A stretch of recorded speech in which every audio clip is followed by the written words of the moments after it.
getting down to the end.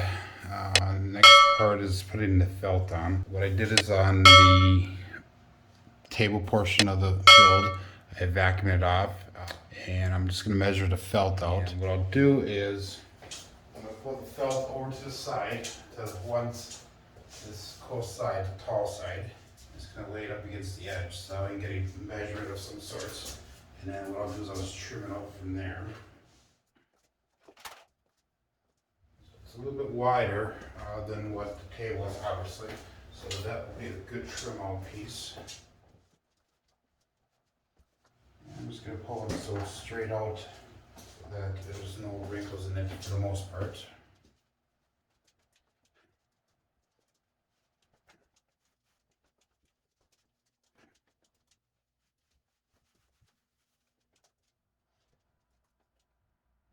And I'm going to go along the side, just trim off the extra side, a little bit of room to work with.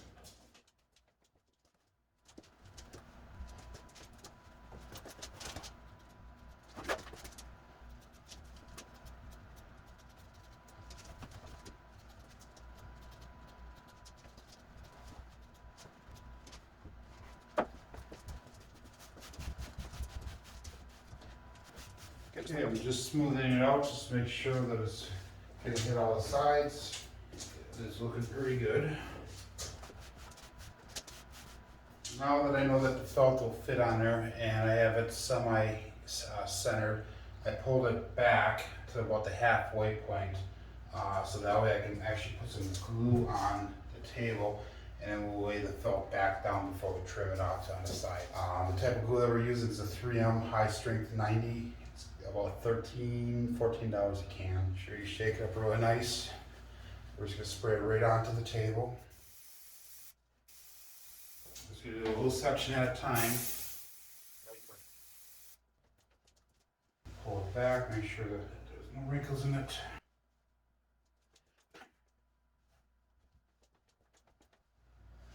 Just going to pull it through so that way we can make sure we keep the wrinkles out. And then I'll just peel it back a little bit again and we'll finish spraying the end of the table here.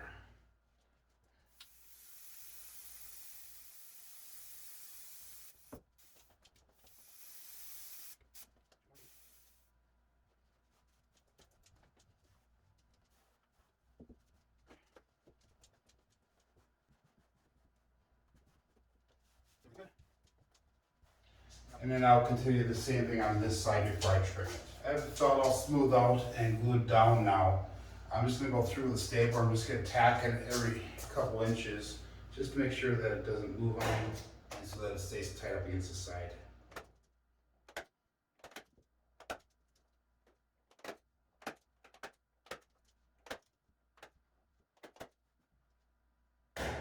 I'll continue that all the way around the table. I will repeat the same process with the vinyl. Normally, in my research, I found that you can either use like a thicker felt, 2 or 3 layers. Some people put 2 layers on one side for a harder bounce, 3 layers for a more bouncier table. Some people just go with a marine vinyl. I was not able to find marine vinyl in my hometown, so I went with a thinner vinyl and a thinner layer of felt. So I already started putting it on. We're going to continue the process. All we're doing is just taking the spray glue, spraying it on, and I'm going to try to make sure I get it close to the sides.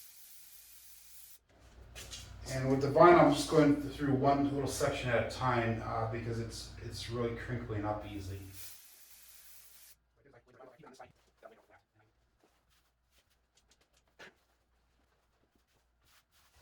The other reason that I started even on that side, not only just so I know it's even, but also so I have a little bit left over on the side here. There's about 8 inches of vinyl left, and I'll use that to do the arm rails then, because it's the same material that we use for the arm rails.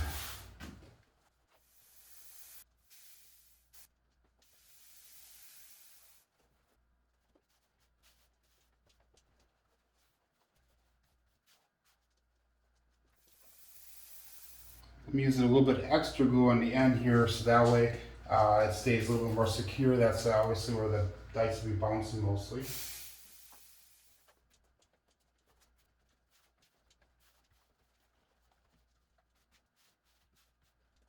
I bought 6 yards of vinyl. So that way, again, like I said, it's wide enough to go across with a little bit extra so I can do the arm rail along the flat side here.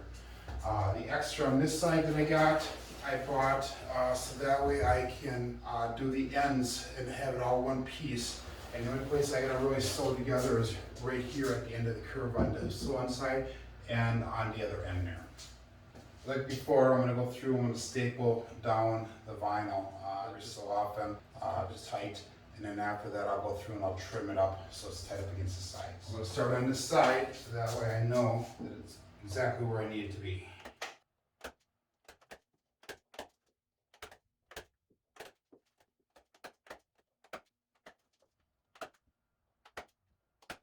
I have everything stapled on the vinyl except for the dealer box area. I'm gonna go through and trim it really quick so that way I can get it in. Because of the indent, I don't want to cut into this piece more than I have to because we're gonna be using that for the chip rail arm pads. So just like with the felt, I just take a blade, cut straight down into the corner of the table with a sharp blade, and that will just pull off really nice then. This actually cuts a lot easier than what the felt does.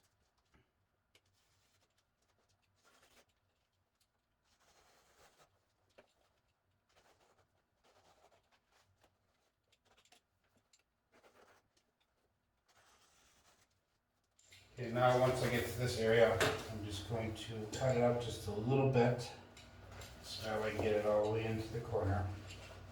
And then I will continue to go through and make sure that you're still pulling it tight so there's no wrinkles in there.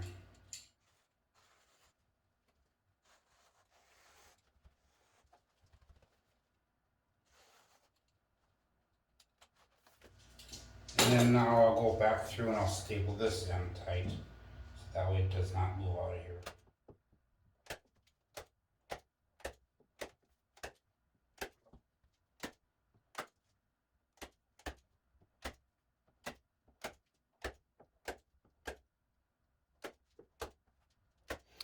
I have an old memory foam mattress. It's a 2-inch thick mattress. I'm going to use that for the armrest padding. It's a memory foam.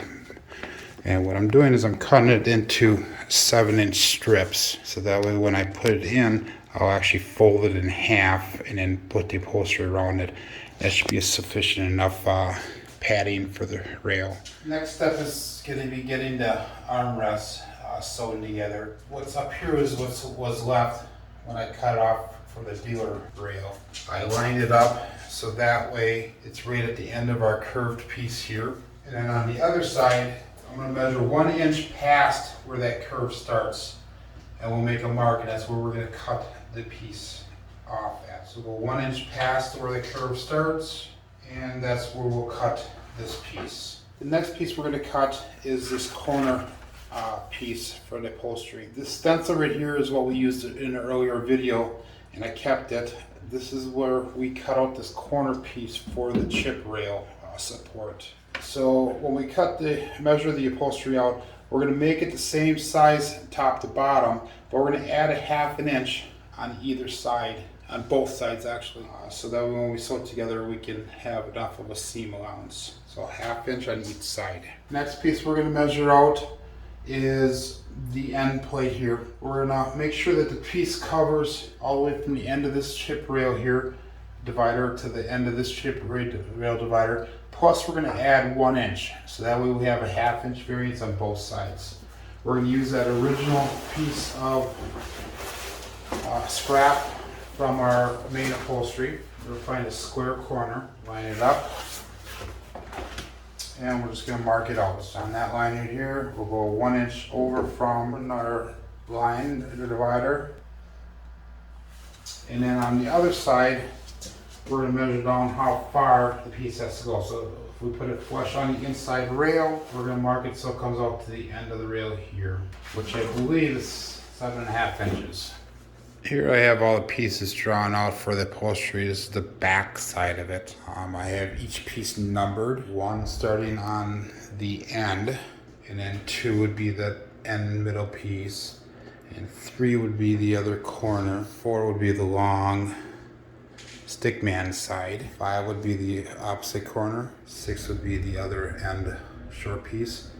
And then 7 would be the other dealer side corner. If you look at it, I put N means that goes on the end side. And then I also marked where I had to sew. Same thing on here. Sew, end. Sew, sew, sew, and sew. So what I'll do now is I'll cut these out and we'll get to sew these together. What we're going to do is called a French pleat. I'm taking the ends as I numbered them. So the number 7 is the last, number 6 is the one before that. Again, the end, this is what I sew. What I'm going to do is I'm going to make flush the inside pieces. So what I'm going to do is the inside edge has to be flushed together, and all I'm going to do is I'm going to sew them so they face each other at this point. I'm going to make a 1/2 inch seam.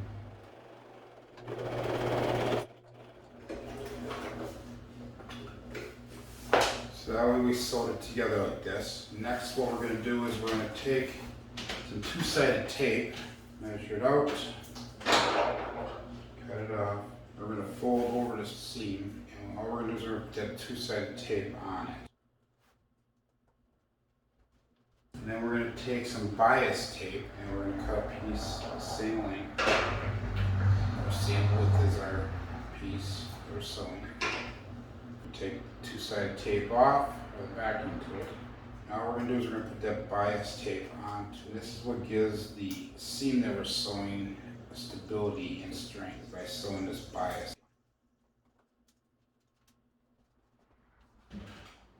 Okay, now what we're going to do is we're going to do a 1/4 inch sew, 1/4 inch from the seam. So what I'm doing is I'm putting it right at the end of this first seam.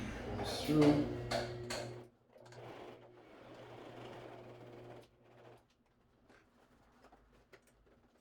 And that's the first seam, first line, and then we're going to flip it around. We're going to do the same thing on the other side. Now when it's done, and I'll clean it up really quick, you'll have a front seam, 2 red lines on each side.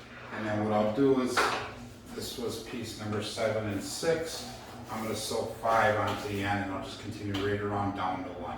I have everything all sewn up, and I start stapling around the edges. What we're doing is we're stapling the inside edge first. We'll wrap it, and then we'll put the padding, and then we'll pull it around and staple on the bottom part. I'm going to finish stapling around. When I measure it up, it's measuring a little tight, which is fine, because I'm actually going to pull it tight now when I'm stapling. So I'm stretching it out as I go around. And then I'll go back through and I'll add additional staples in.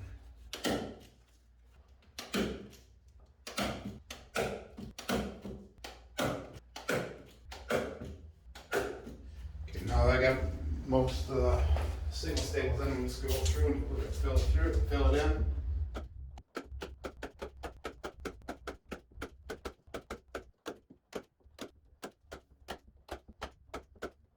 I have the front side secured all the way around. Now I'm going to start putting the pads in. The pad is actually made so it folds over in half. So what I will do is I'll get it started. And I'll go around the center part here. Pull it as far as I can.